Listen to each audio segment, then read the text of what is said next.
Alô, galera tricolor, estamos de volta com o nosso farol. Tivemos uns pequenos problemas esses dias, mas a grande solução e o grande lance foi o resultado do clássico Bahia 2-1 no Bavi.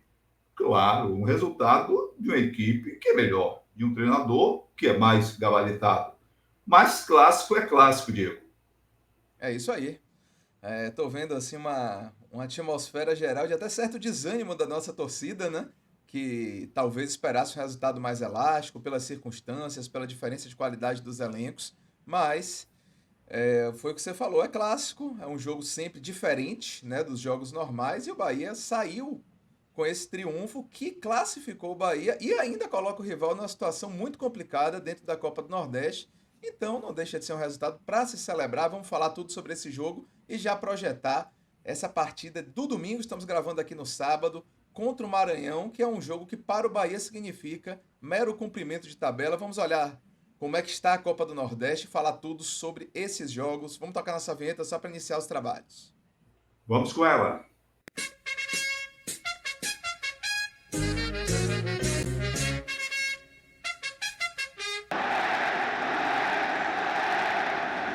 Mais um vídeo aqui do nosso Farol Tricolor, soltando como sempre o botão de inscrição aí para que você curta esse vídeo, se inscreva no canal e ative as notificações para a gente seguir nesse trabalho sempre com a ajuda e a colaboração de vocês. Eu vou mandar mais um abraço só nesse comecinho, pai, que você já fez isso na nossa live de pré-jogo do Bavi, para o meu amigo Yuri Bob, que está lá nos Estados Unidos, diz que sempre nos Bom, acompanha e essa galera boa que está distante, né? A gente tem sempre que falar sobre ela, pai.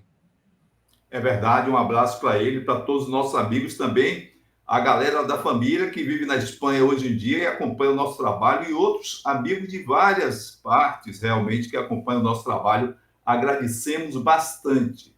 É chavão, mas vale repetir. Longe dos olhos, mas perto do coração tricolor, Diego. Falando da família também, a gente tem embaixada aqui do Farol no Canadá, né? Um beijo lá para Rafa, para Sancha, para Sofia, para nossa galera que Isso. também com certeza nos acompanhando. Se dizem que o Bahia é o mundo, se a conversa hoje é que o Bahia é o mundo, o Farol também é, né, pai? Ainda bem, ainda bem. Temos vários outros amigos também do Canadá, também. Minha amiga Augusta, que também acompanha os nossos trabalhos. Alguns acompanham e se manifestam, outros mandam mensagens pela linha interna, mas sintam-se todos muito bem abraçados e um ótimo final de semana para vocês. Maravilha. Vou colocar logo aqui, pai, a nossa tela de classificação da Copa do Nordeste para a gente ver um pouco daquilo que eu estava falando, de haver talvez esse sentimento de parte da torcida de certa frustração, porque eu esperava o Bahia com um domínio maior no jogo e tal, mas ó, vamos lembrar como é que tá a Copa do Nordeste. O Bahia lá no grupo B, que é o nosso, lembrando que os times do grupo B enfrentam os do grupo A na primeira fase. E o Bahia está ali com 15 pontos ganhos, 6 jogos, 5 triunfos, uma derrota. Foi aquele jogo contra o River do Piauí. Derrota por 1-0. 10 gols marcados, 4 sofridos, saldo de 6. O Bahia é líder absoluto do grupo B. E como a gente só tem mais 2 rodadas de primeira fase de Copa do Nordeste, o Bahia não pode ser alcançado por ninguém. Ou seja, além do Bahia estar classificado com 2 rodadas de antecedência, o Bahia tem garantida a liderança do grupo B com 2 rodadas de antecedência. Esse é um fato que deixa o Bahia meramente cumprindo tabela nas 2 últimas rodadas e provavelmente isso vai implicar a escalação de um time alternativo para o Rogério Ceni, né, pai? Ah, sem dúvida alguma, ele que tanto prega esse revezamento, ele que tanto se queixa de espaços apertados para treinamento de um jogo para o outro. A partir de então, vamos ter uma folga maior do que durante o início do mês de março e durante o próprio fevereiro. Ainda assim, cabe perfeitamente, agora mais do que nunca, tem que partir para a escalação alternativa nesses dois últimos jogos da Copa do Nordeste, da Champions League. Sem dúvida alguma, agora é o que cabe. Estou sabendo que alguns dos jovens promissores do Bahia, Jota, Sidney e Roger, alguns deles estão contundidos em processo de recuperação. Roger é um e Sidney é outro. Não Isso. sei se terão condição de jogo para esse domingo aqui na Fonte Nova, 16 horas, contra o Maranhão, Diego. Pois é, só para passar pelo outro grupo, porque afinal a gente teve um clássico, né? E veja como a situação do rival é muito complicada no grupo A. Claro que ainda tem duas rodadas, tá todo mundo meio embolado ali. Mas o próximo jogo deles, inclusive, é contra o Fortaleza, né? Então é um jogo que, teoricamente, é um jogo bem complicado. Mas a gente vai enfrentar o Maranhão, que está ali em terceiro lugar, né? Surpreendendo, né? Com uma campanha interessante, o time do Maranhão. E o Bahia vai enfrentar eles e eles vêm para cá para ganhar esse jogo, certamente. E o Bahia certamente irá com esse time alternativo, mas lógico que é favorito, lógico que mesmo esse time do alternativo do Bahia, ele é superior à grande maioria dos times da Copa do Nordeste. Vamos ver como é que a gente se sai nesse domingo frente a Maranhão, pai. Perfeito, perfeito. Tem que mostrar exatamente isso, mostrar jogo, mostrar serviço, fazendo o rodízio mais do que nunca. Aquela questão, por exemplo, que Adriel seria o goleiro do Campeonato Baiano. Sim, menos no Clássico. Sim, Bom, agora é uma hora de botar Adriel. É uma hora de botar Adriel para ele se recuperar. O Bahia tranquilo na Copa do Nordeste, bem tranquilão. Então ele pode, inclusive, se firmar, ele pode, inclusive, se reabilitar diante da torcida por conta de atuações recentes que não agradaram ao público que acompanha o nosso tricolor, Diego. é isso aí. Falamos então já dessa classificação da Copa do Nordeste, inclusive projetando esse jogo contra o Maranhão. E vamos voltar, assim, antes do assunto principal, que vai ser ainda o Bavi, né? Porque por conta dessa nosso afastamento aí de alguns dias, por conta de problemas que tivemos, a gente terminou não falando feito aquele padrão de pós-jogo que a gente costuma fazer. Mas antes de entrar nesse assunto, eu vou falar também um assunto muito caro, né? Certamente a nós dois, né? Porque somos todos grandes defensores desse jogador e mostra que a diretoria do Bahia também está ligada nessa situação. A renovação de Tassiano, Tassiano tinha contrato até o final do ano que vem e ele teve o seu contrato renovado agora até 2027. Está aí com os amigos e também com você, pai, a notícia de que o Bahia renova o contrato de Tassiano por mais 2 temporadas. É um dos destaques, né, do time de Rogério Ceni. Ele tem 28 anos de idade, então o Tassiano tem contrato para, para atuar pelo Bahia até quando tiver ali 32 anos, creio eu, de idade. E assim, o que se avizinha, né, o que se aproxima é esse Tassiano se firmando como ídolo do Bahia. É o que eu vejo assim.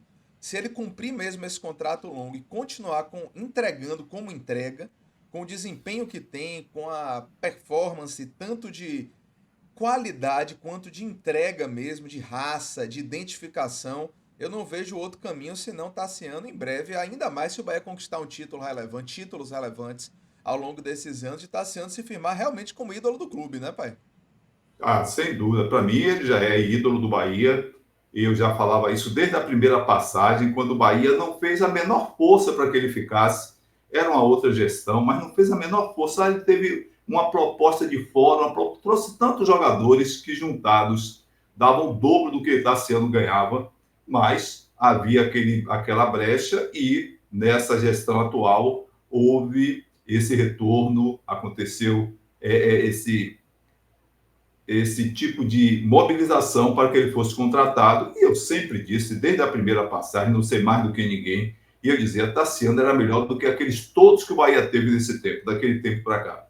Hoje em dia, ele, tecnicamente, em termos de qualidade, fica abaixo do Everton Ribeiro, que é um jogador fora de série.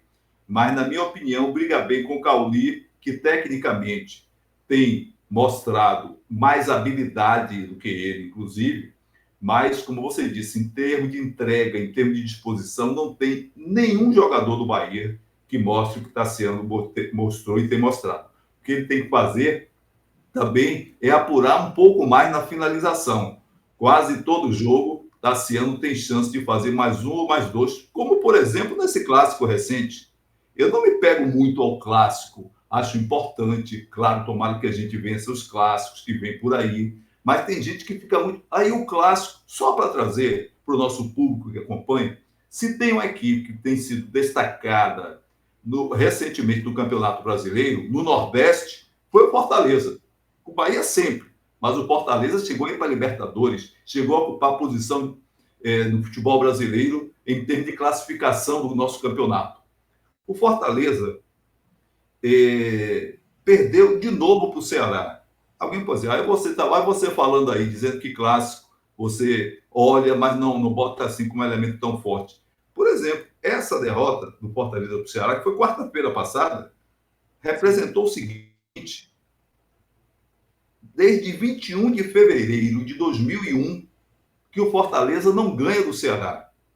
Foram 6 vitórias do time preto e branco e 6 empates entre as duas equipes. Isso não é brincadeira. Ora, é um clássico. O clássico tem sua importância, mas o clássico tem sua característica própria. O clássico traz elementos que você diz assim, bom, isso sinaliza com um tipo de disputa bem diferente, notadamente no futebol, onde é bipolarizado, tem duas forças. E aí, normalmente, aquela que está aquela que não está situada com tanto destaque, ela se empenha muito mais. A prova do Ceará. O Ceará há algum tempo vem em queda. O Ceará já vai para o segundo ano sem conseguir voltar para a primeira divisão. Sabe-se lá se vai conseguir de novo. Tenta daqui, tenta dali, já teve mais destaque e hoje está ali apagado. Mas quando enfrenta o Fortaleza, faz essa diferença. Então, em relação ao clássico, eu tenho muito essa opinião. Quero ganhar todos os clássicos, tomara que sim. Mas tem gente que fica muito mais sensibilizada e olhando o clássico. Olho o clássico, mas para mim eu olho o desempenho. Eu olho, como digo sempre, o campeonato brasileiro da primeira divisão. Para mim, o meu olhar é em cima disso. Olha o Bahia como está aí, precisa reforçar mesmo. O Rogério Ceni, na sua entrevista, disse que o elenco é pequeno, é reduzido em Sim. relação às competições, e eu digo sempre. Em cima disso, o grande reforço tem que ser na defesa. Continuo dizendo que o Bahia precisa de uma nova defesa. De goleiro a lateral esquerdo. Goleiro que dispute a posição com o Marcos Felipe e a defesa como um todo, quem quiser que dispute posição ou perca a titularidade. É a minha visão. Beleza, pai. Sua câmera deu uma travadinha aí, vê se você consegue É, fazer algum ajuste para retornar, mas seu áudio está é. beleza, estamos te ouvindo bem. Vá seguindo, Lembrando vá então, seguindo. lembrando então aos amigos e amigas que curtam esse vídeo, se inscrevam no canal e ativem as notificações. Vou começar a falar então, beleza, já está de volta aí. Vou começar a falar então da nossa do Bavi em si, né? Da escalação. Eu vou só fazer uma pequena retificação, pai. É que você não deu a sentença completa em relação ao jejum do Fortaleza diante do Ceará. É em relação à Copa do Nordeste, né? Desde É, 2001, o Fortaleza não vence o Ceará na Copa do Nordeste. Só para fazer isso.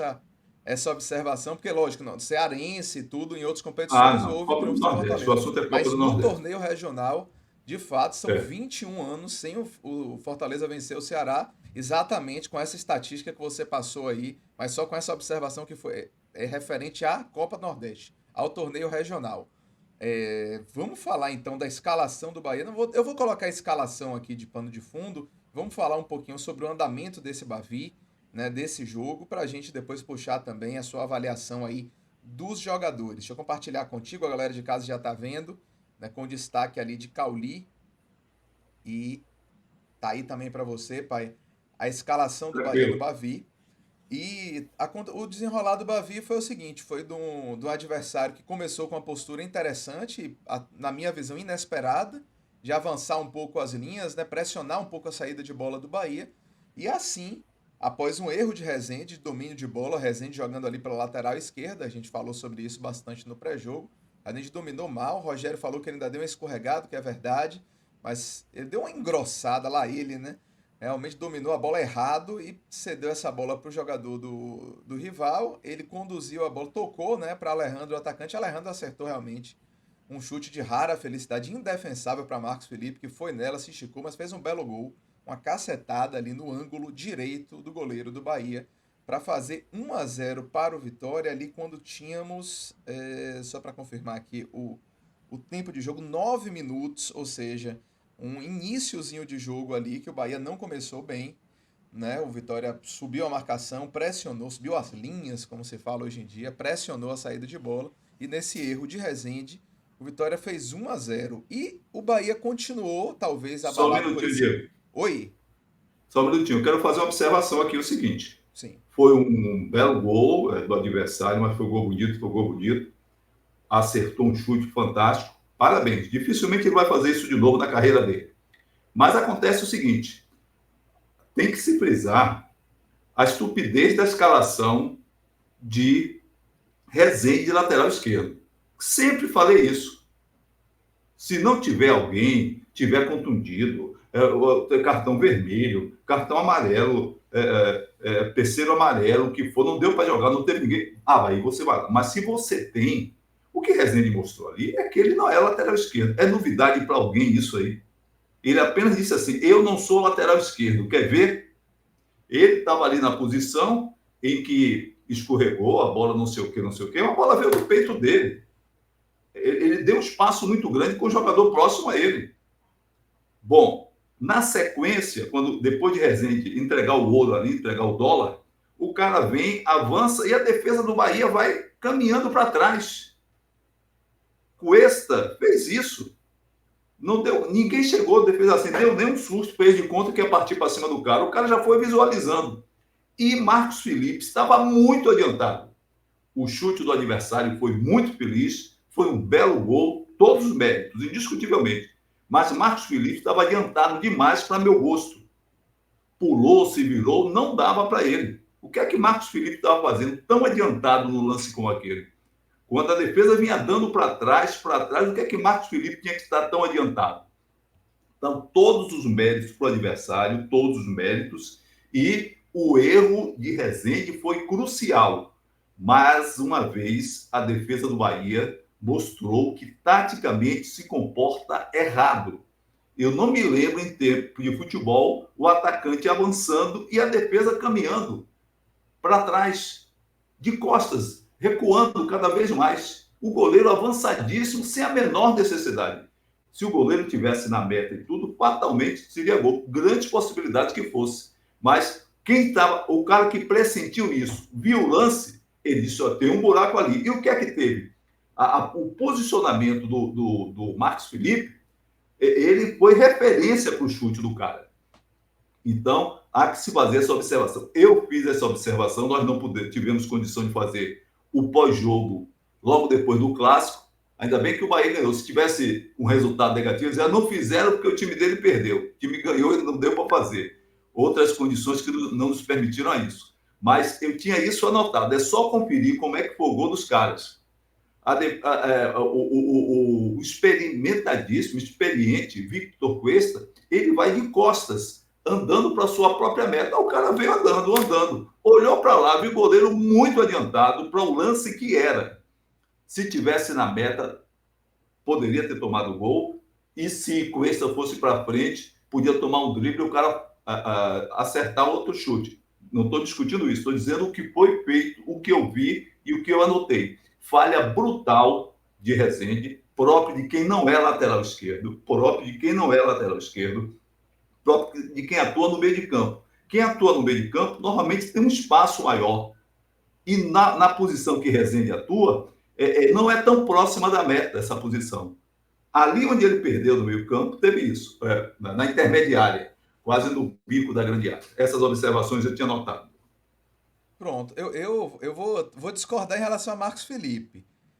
O tipo de chute que deu, na minha visão, foi um tipo de chute que não teve a ver com o posicionamento avançado do goleiro. Eu acho que esse posicionamento avançado, para o tipo de finalização que foi feito, poderia até ajudar. Por quê? Porque ele diminui um pouco o ângulo e não foi uma bola que subiu e caiu. A bola ficou ascendente até o final. Por isso eu acho que o posicionamento um pouco mais avançado do goleiro até ajuda nesse tipo de lance. Acho que não. Mas em relação a Vitor Cuesta, eu concordo e acho que Vitor Cuesta recuou porque ficou preocupado com o passe de Alejandro. Como o Rezende perdeu a bola e o jogador avançou, eu acho que ele ficou preocupado em cobrir isso, mas terminou não cobrindo o principal, que era a finalização. Então, em relação a Vitor Cuesta, eu concordo plenamente, mas em relação a Marcos Felipe, eu tenho outra visão sobre a questão do posicionamento dele. De todo modo, foi isso aí que aconteceu aos 9 minutos e o Bahia demorou ainda depois de se encontrar. Eu diria que a parada técnica, que foi ali lá pelos 28, 29 minutos, marcou um ponto de diferença no jogo, um ponto de mudança no jogo, porque depois disso o Bahia realmente começou a jogar melhor, começou a trabalhar melhor a bola, começou a ser menos assustado pelo avanço do rival, né? E isso gerou naturalmente que o Bahia começasse a fazer jogadas perigosas, um cruzamento na área que Tassiano completou com certo perigo. E depois o gol começou num passe de Canives, né, lá pelo lado direito. O Everton Ribeiro caiu por lá. E mais uma vez, um lance que Everton Ribeiro, eu acho que ele tem feito muito bem, que é fazer o passe de direita. O adversário vem sabendo que ele é canhoto e espera que ele ajeite o corpo, que ele gire, que ele conduza para a perna esquerda. E ele antecipa esse movimento e toca de perna direita, faz o cruzamento para o meio da área. Foi assim, inclusive, no gol de Tassiano, em outra partida. E Isso. nesse jogo, no gol de Jean Lucas, um belo gol, um passe bom de Canu ali, de Canives. O cruzamento de Everton Ribeiro cruzou toda a área e aí Jean Lucas deu uma cacetada, o goleirão tentou tirar e não conseguiu. E o Bahia empatou o Bavi, um gol muito importante para as pretensões do Bahia no jogo, aos 36 minutos do primeiro tempo, né, pai? Perfeito. E, de novo, eu quero destacar o que você disse e observe como foi o cruzamento do Everton Ribeiro. De craque. Ele podia levantar aquela bola, mas ele estava de lado, quase que de costas, e viu que havia um posicionamento da defesa. Ele mandou essa bola rasteira. E rasteira matou, porque o Jean Lucas, em 14 jogos pelo Bahia, já fica perto de igualar o número de gols que ele tem na carreira antes de chegar ao tricolor. E observe um outro detalhe. Eu tinha feito muitas anotações para o pós-jogo, que infelizmente não deu para ser tão breve logo depois do jogo. Mas, por exemplo, observe que a defesa tinha uns dois caras marcando Everaldo. O Everaldo cai para a faixa de campo que é limite de jogo. Dois caras em cima dele, um quase que na sobra, mas ninguém apareceu do lado direito da própria defesa, esquerdo do ataque do Bahia, onde Jean Lucas chegou livre. É só repetir o lance que vocês vão ver que aí é que eu digo, a importância do número 9, a importância do atacante estar na grande área, estar na pequena área, estar na marca do pênalti. A defesa não fica tranquila. Por mais que avance linha, botou o atacante no espaço de grande área, no espaço de pequena área de defesa do adversário, os caras não saem. Então, os dois caras vão em cima de Everaldo, quase que na marca de linha de fundo, quase que na marca de linha de fundo, e o espaço do meio fica aberto. É só conferir o lance. Sim. Mas genial a jogada do Everton Ribeiro, um craque, um jogador realmente fora da curva, e a boa participação de Canives, que foi um dos bons nomes desse jogo. Sem dúvida. E foi assim com o próprio Canives que o Bahia fez e conseguiu a virada, já nos acréscimos do primeiro tempo. Escanteio ali Isso. pelo lado direito, cobrado por Cauli, cobrou mais ali para o primeiro pau, né? Cauli tem cobrado os escanteios mais para a marca Isso. do pênalti, mas nesse caso cobrou ali mais pelo primeiro pau e depois de uma confusão ali, de uma dividida, não é bem uma dividida, mas de uma disputa de bola, a bola sobrou para Canives ali no finalzinho da pequena área e ele tocou, né? Rasteirinha, os jogadores do Vitória tentaram evitar, mas não deu. E o Bahia terminou o primeiro tempo, um primeiro tempo muito tumultuado, tomando gol no início, como tem acontecido muitas vezes. Rogério foi perguntado sobre isso, mas mostrou poder de reação no final da primeira etapa e foi para o intervalo com 2-1 ao seu favor. Canives após cobrança de escanteio de Cauli, pai. Perfeito, perfeito. Como você que falou bem de novo. Essa cobrança de escanteio, essa bola parada do Bahia, ela tem sido preciosa. O Bahia tem que melhorar a bola parada de cobrança de falta nas proximidades da grande área. Mas Notadamente as direto pro cobranças. gol, né? Direto É, pro gol. Os cruzamentos têm sido muito interessantes. porque essa cobrança de escanteio, se você reparar bem, você tenho certeza observou, mas o amigo, a amiga, vocês que acompanham o nosso Farol Tricolor, percebam bem, essa cobrança do escanteio não está sendo aquela bola tão alta que o cara tem que se virar. Tem sido uma cobrança mais ou menos à altura do tronco do adversário.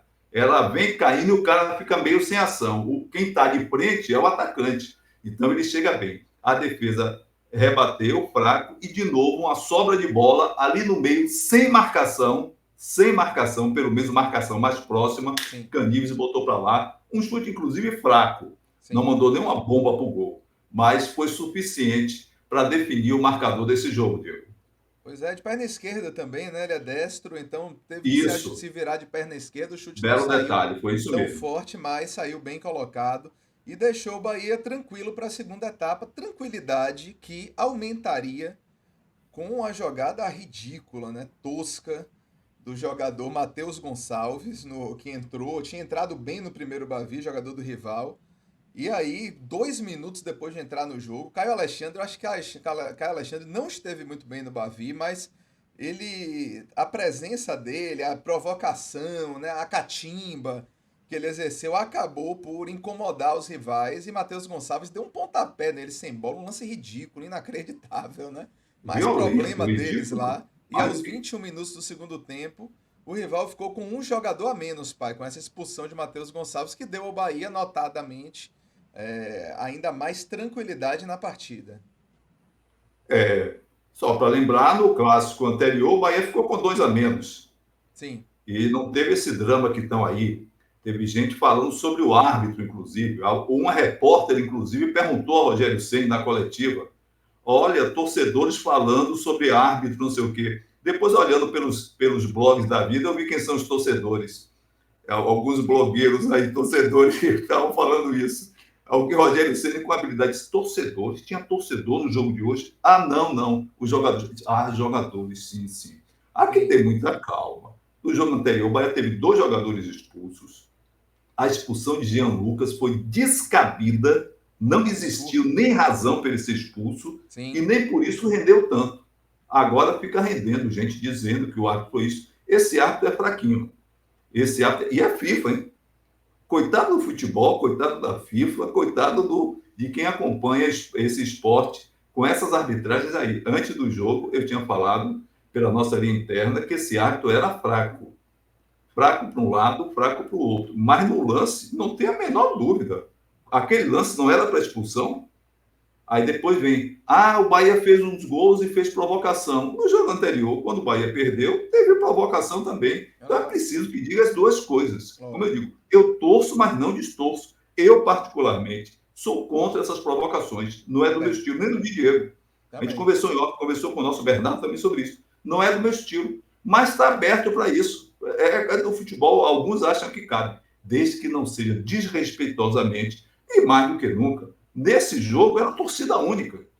Então o cara comemorou com a sua torcida. Se Sim. dissesse correu para onde ficou a torcida adversária e provocou, aí é o fim da picada.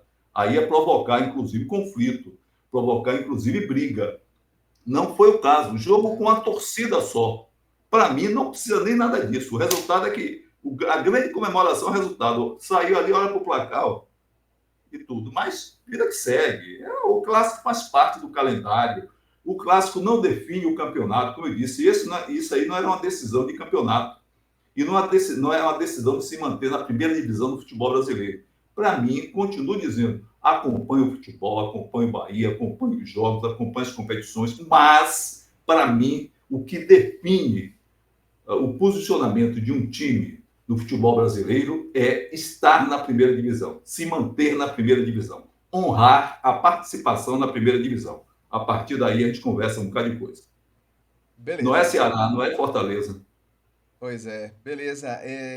Falando só um pouquinho da arbitragem, né? Eu não, assim, eu acho esse excesso de reclamação totalmente É, descabido. Os lances capitais da partida não tiveram influência negativa da nenhum, arbitragem, nenhum deles. nenhum, Nem o gol do rival, nem os 2 gols do Bahia, nem a expulsão, nenhum. claríssima, não tem a menor dúvida. Então ficou aquele negócio, uma falta tal, devia ter dado um cartão ali, devia não sei É, o quê. é, Aí, meu amigo, entra numa subjetividade, na torcida, né? Enfim. Aí vamos tocar pra frente, que isso aí pra mim é matéria de menor importância nesse jogo, não em outros, mas nesse jogo de menor importância. mas tem um detalhe, viu, Diego? Hum, Essa questão de bastidor. Quem fica plantando isso já está jogando para as próximas partidas, para os verdade, próximos clássicos. Já é um verdade. condicionamento, uma busca de condicionamento para dizer, aí, ó, agora qualquer coisa, porque aí tem aquele negócio. Na dúvida, marca para esse, na dúvida, marca contra aquele. Então tem que ter um trio de arbitragem experiente, preparado e que não entre no clima do jogo. Nem lá, nem cá. Joga o jogo, para isso tem arbitragem, bom árbitro no VAR, e aí o jogo é jogado. Lambari é pescado e a coisa tem que ser dentro das regras. Somente isso. Pressão, aí quando já começa, teve isso, teve aquilo. O jogo anterior, o Bahia teve 2 jogadores expulsos, eu não vi esse lance todo. Mas vamos seguir que realmente eu não estou nessa, não. Pronto. E aí o Bahia fez um final de jogo para mim muito fraco, na minha opinião, na minha visão. O Bahia cansou, né? Jogadores que não estavam em 100% da sua condição física. Rogério falou sobre isso no caso de Everton e Cauli. E o Bahia fez um final de jogo muito burocrático para um time que tinha um jogador a mais, para um time que teve muitas chances de fazer contra-ataques e terminou não conseguindo aquele né, ímpeto, né, ofensivo para matar o jogo antes. E com a defesa que o Bahia tem, o Bahia ainda teve alguns escanteios, algumas faltas no final do jogo para o rival, que poderiam ter dado algum problema, mas felizmente a defesa, pelo menos na bola aérea, se postou bem, né? Se portou bem nesse clássico. O Bahia fez muitas alterações no final. O Rogério falou de alguns jogadores que pediram para sair e alteraram as modificações que ele faria pelo normal, sabendo da equipe e das circunstâncias do jogo. Mas acabamos por vencer o Bavi, como a gente já falou lá no início, analisando a classificação da Copa do Nordeste. Vencemos e nos classificamos e em primeiro lugar do grupo B, deixando o rival numa situação muito complicada no grupo A. Vamos fazer nota dos professores hoje, pai? Vamos lá, vale a pena, é Vamos o lá. padrão da gente. Vamos nessa. Começando por Marcos Felipe. 7 para Marcos Felipe. Não comprometeu e continuo dizendo, aquele lance ele não teve culpa, mas foi elemento de referência para o cara que chutou. Sem dúvida alguma, continuo com a minha posição. Ali quem vai chutar, ali foi o jogador, ele já vinha acompanhando. Vitor Cuesta, de Costa, o nome dele já diz isso, ele de Cuesta, cada vez mais para trás, e o goleiro ali, o cara disse, eu vou chutar no gol. Quando ele chutou, ele viu onde o goleiro estava. Então, em cima disso, nota 7. Não comprometeu, teve boas participações, 7 para ele. Algumas saídas de gol boas, eu concordo com a nota 7. Boas. Também não foi muito exigido na partida. Também não. E, na minha opinião, o gol indefensável. Então, 7 está de bom tamanho. Gilberto, lateral direito, pai. Deu uma melhorada. Eu achei que Gilberto deu uma melhorada. Participou, inclusive, atacando um pouquinho mais. Eu dou a nota 6 para Gilberto. Gilberto, taticamente, ele foi mais liberado, né? Porque o Foi. lateral esquerdo praticamente não avançou, afinal não é lateral esquerdo de origem, né? Então Gilberto teve uma possibilidade de avançar maior, mas também sem muito brilho, cansou muito, né? Tanto que foi substituído, Sim, né? continua. E Gilberto, aí Rogério falou que no final de semana não coloquei Arias, porque Gilberto não cansou muito, porque não subiu muito, mas acabou no jogo do Bavi sentindo e cansando. Ou seja, certas justificativas que não fazem muito sentido. Mas Gilberto, eu Exatamente. acho que o 6 está de bom tamanho para ele. Rezende na lateral esquerda, pai. 4 para Rezende. O gol ali, o gol que podia ter matado o Bahia, ter matado o jogo, matado no sentido do resultado, e ele não tem culpa de ser escalado, ele não é lateral esquerdo. Essa avaliação vai ser na hora de falar do Rogério Ceni, mas ainda assim ele já não é menino. Uma bola como aquela, ele está vendo o adversário, vai matar no peito uma bola daquela, mata no peito e já bota para chutar lá para longe, não mata no peito, baixa no solo para sair jogando. Sim. 4 para ele. Pronto. Vou de 5, porque eu achei algumas participações interessantes no segundo tempo, mas Pronto. essa participação decisiva no gol rival certamente faz a nota dele cair. A zaga, Canives e Vitor Cuesta, pai. Canives, o melhor da defesa. Como eu digo, eu sou pelo justo, não é? Eu torço, mas não distorço. 8 para ele, inclusive fez o gol do triunfo. 8 para Canives, ele esteve bem seguro, não simplificou alguns lances. As participações dele, quando ele teve a oportunidade, ele passava a bola e não tentava passar. Eu acho que esse é um ponto que, se for bem trabalhado, ele pode ser altamente positivo para a defesa tricolor. Canives não tem que parar essa jogada, fazer e lançar. Ele tem que parar essa jogada, fazer e jogar no meio de campo. Aí no meio de campo o Bahia tem especialistas, um dos melhores meio de campos do Brasil, entre os 5 primeiros melhores do futebol brasileiro. Então bota essa bola no meio de campo e vamos trabalhar. 8 para ele. Eu vou puxar Cuesta. Canives para 7. Pô, eu vou explicar por quê. Porque Canives, aquilo que a gente sempre fala sobre ele, da afobação, Canives poderia ter sido expulso no segundo tempo por uma jogada altamente temerária. jogada que não era para ele chegar com tudo no cara, porque já tinha cartão amarelo. Então, naquele lance, ele poderia ter sido expulso e prejudicar o Bahia, que estava com o jogo controlado. Por isso, eu vou baixar de 8 para 7, mas concordo que na defesa ele foi o jogador mais destacado e, claro, teve participação nos 2 gols. Mas aquele lance ali, Rogério, inclusive, falou disso na entrevista. Eu Isso, realmente gelei quando vi o jogador do Vitória dar um tapa na frente. Ele chegou de uma maneira totalmente atabalhoada, atrasado. Ainda bem que o isso. adversário pulou e não tomou a falta, que certamente geraria uma expulsão. Então a gente sempre destaca essa afobação de Caníveis em alguns lances, mas ontem realmente, ou ontem não, perdão, na quarta-feira se destacou, fez um bom jogo. E Vitor Cuesta, pai, Vitor Cuesta, 6. também. 6. Um jogador experiente, um jogador de qualidade, sabe que aquela bola ele não pode sair a conta. Ele podia até dar uma travadinha, fazer de conta que ia para cima do cara e chamar, cobre aqui, cobre à esquerda, passa para cá. E aí Cuesta, o Caníveis apareceria do lado esquerdo, qualquer coisa assim. Mas jogador experiente como ele, dá passo para trás, de costa para o seu próprio goleiro, qualquer atacante que não tenha uma habilidade, que não foi o caso do jogador adversário, que já andou pelo Atlético Mineiro, é aquele, né? Já andou pelo Atlético É Mineiro, aquele pelo Alejandro Bragantino. com 2 R's.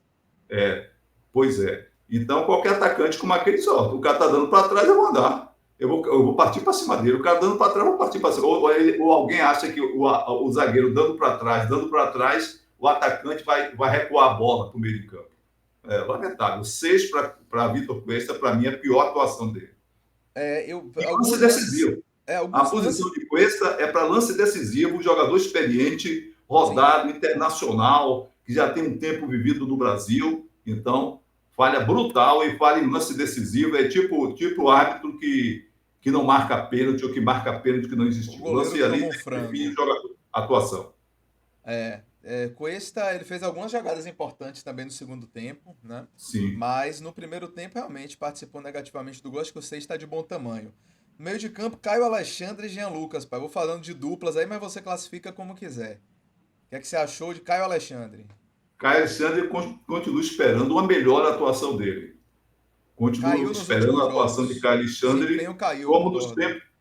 Oi? O desempenho dele caiu nos últimos jogos, concordo. É, continuo esperando as atuações dele como no tempo do Fortaleza. Quando chegou ao Bahia, parecia que ele ia manter aquele padrão do Fortaleza.